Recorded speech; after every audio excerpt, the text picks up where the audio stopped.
Welcome to Behind the Scenes at the Hanover Theater. Now, here's your host, Lisa Condit.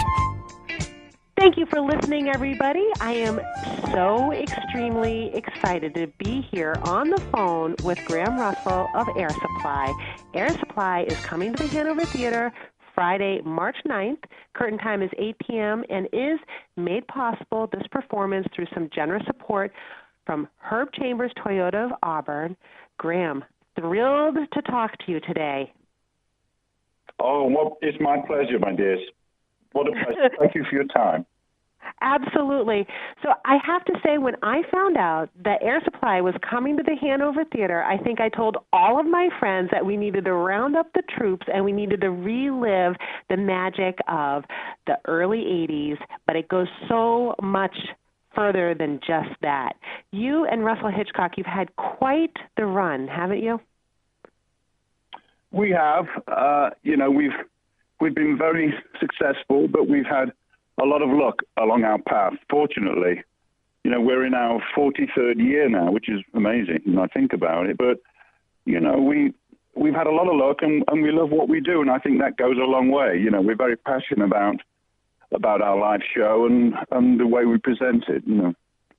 Well, of course, it goes a long way. And it's interesting because I was reading your bio a little bit, and I saw that the two of you met back on May 12, 1975, during the first day of rehearsals for Jesus Christ Superstar, which I have to tell you is ironic because the Hanover Theater 10 years ago during our first season, we had Jesus Christ Superstar here as part of our first. Oh, wow, yeah. Wow. That is such an iconic show. So tell us just a little bit about that, and how did you go from there to being one of the best, I would say, love ballad, rock, pop bands of the 80s, and well past that with a permanent place here in our music history.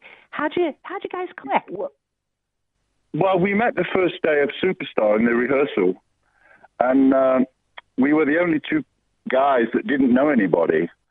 There were a lot of theater people there, professional theater people, and we didn't know anybody. And as we sat in the chorus singing the first song, when everybody first sang together, I was just in awe of the sound. And I heard this guy sing next to me with this big afro, and I turned around and I heard his voice, and I went, oh, my God.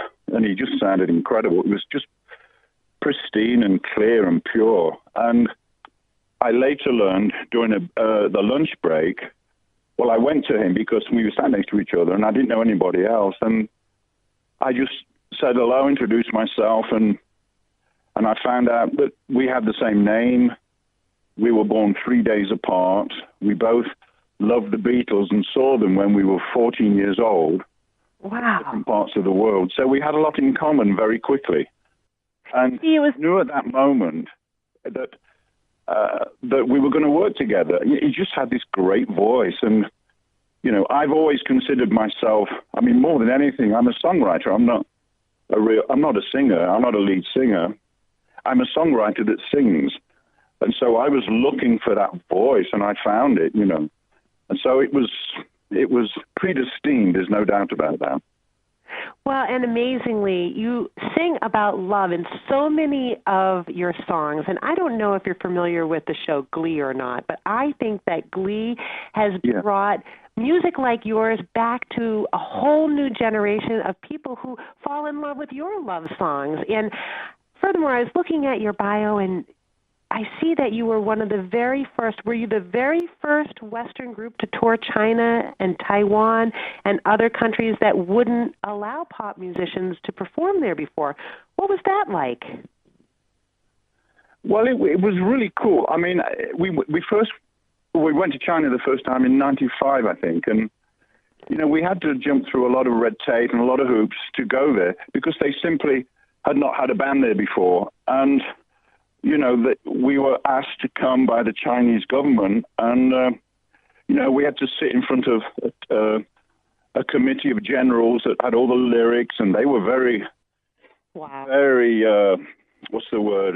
very careful about letting anyone in. But they let us in, and it was incredible. And we played a big 20,000 seat arena in Beijing, and they said they knew that part of our show, Russell and I go into the audience for The One That You Love. And they said, oh, you can't do that. You can't walk around. And we said, okay. And in the auditorium, they had military guards armed with machine guns, just in case anybody did anything stupid. You know, that's just what they're used to. And so The One That You Love comes, and, you know, Russell and I look at each other and we say, are we going in?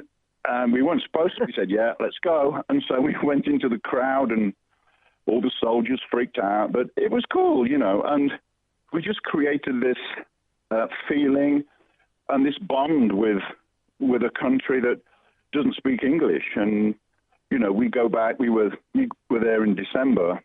We did 3 shows there. So we kind of opened a few doors, I hope, you know. Oh, I'm sure you did. Well, I'm telling you, we are all looking forward to seeing you here in Worcester. I don't know the last time you've been to Worcester, but there have been a lot of wonderful changes here, and you are going to have a lot of enthusiastic fans delighting in your sound on Friday, March 9th. There are some limited seats still available for our audience to find out more about the show. Purchase tickets on our website, which is the Hanover Theater, spelled with an RE.org. Anything else you want to tell our listeners before we need to go to a break? No, I don't think so. But, you know, I'm sure there's a lot of people that haven't seen us, but they will love the show. It's a great show, and we're looking forward to coming there for certain. I know we'll love the show. So everybody, really, come on down, go to the theater's website, thehanovertheater.org. This is a great opportunity to see this amazing group perform in a beautiful historic theater. The sound is going to be amazing. I really want to thank you, Graham, for your time today. Thanks for talking to us. Everybody stay tuned. We'll be back. Go ahead. And we can't wait to come and play. Absolutely. Everybody stay tuned. We'll be right back with more Behind the Scenes with the Hanover Theater here on WCRN AM 830.